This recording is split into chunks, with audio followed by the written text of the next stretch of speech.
Now to Pakistan, where thousands of supporters of jailed former Prime Minister Imran Khan have forced their way into the capital, Islamabad. Several people have been killed and dozens wounded in clashes with security forces. Authorities have blocked the streets with shipping containers to stop Mr Khan's supporters from entering the city. Battling their way through the lockdown streets of Islamabad, Khan's supporters seem determined to answer his call to occupy Pakistan's capital. Stinging clouds of tear gas failed to stop their progress. They also broke their way through the walls of shipping containers the authorities had placed to prevent their march towards Parliament and the city's fortified governmental zone. Several deaths have been reported amongst both security force members and civilians. With thousands of personnel deployed on the streets, Pakistan's Interior Minister has warned that the police have been given permission to decide on the use of force. Despite the risk of injury and arrest, supporters of Khan and his PTI party show no signs of stopping until the former Prime Minister is released.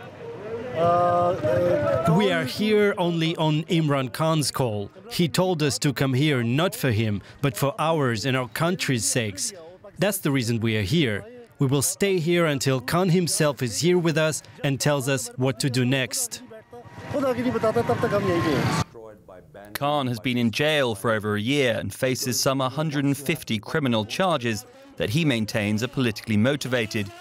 Even imprisoned, he's remained one of Pakistan's most popular politicians. He's demonstrated that again in Islamabad, with thousands answering his call to protest. But the government still looks unwilling to compromise, maintaining that only the courts and not his supporters' anger can secure Khan's release.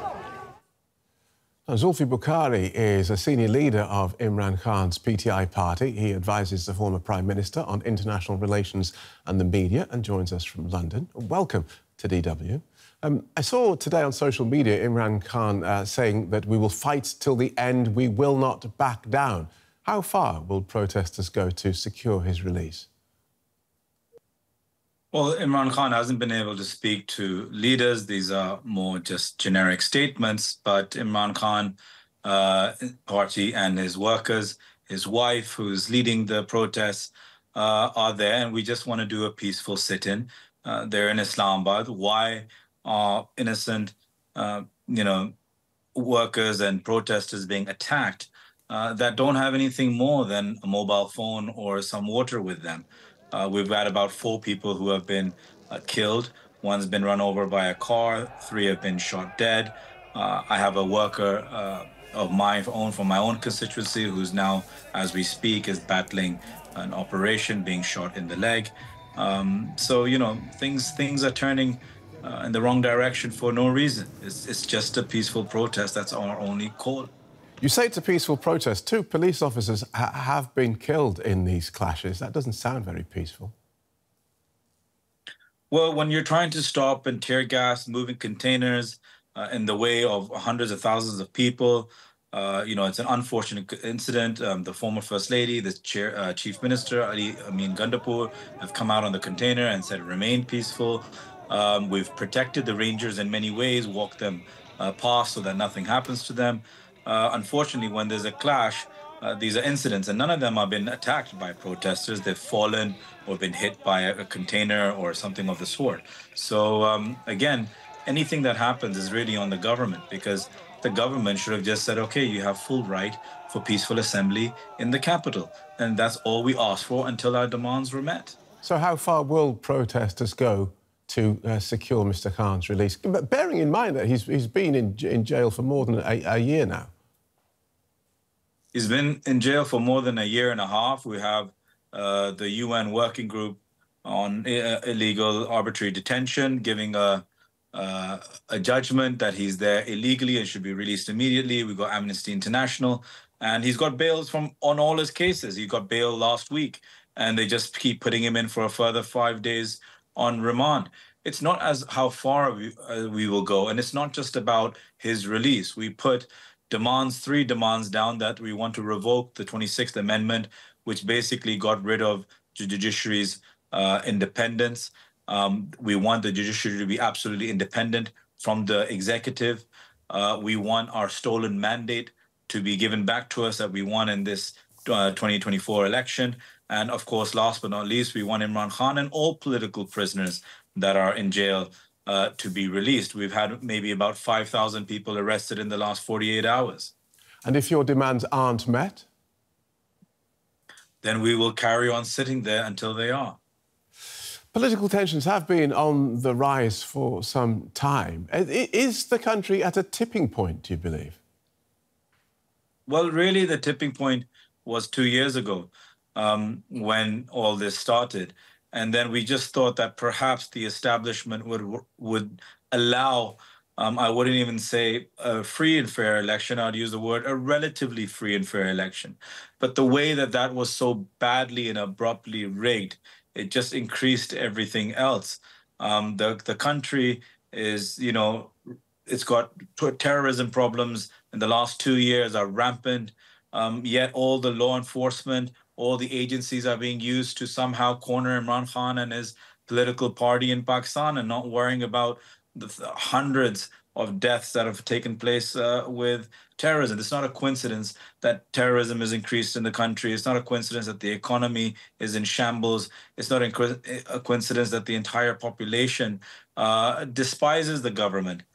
This has all happened because you have rigged an election and you've not let Pakistan remain a democracy any longer. Thanks for joining us. Zulfi Bukhari, advisor to Imran Khan. Thank you. Thank you.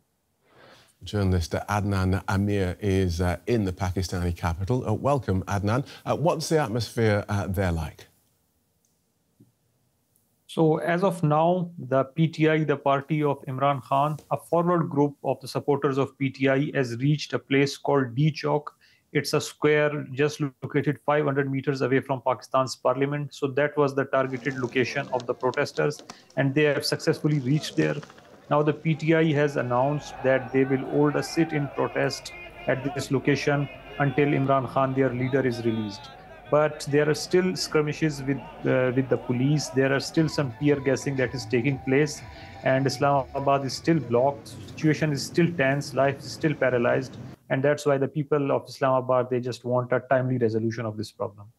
Mr. Khan has been in jail for more than a year. Why are his supporters taking to the streets now?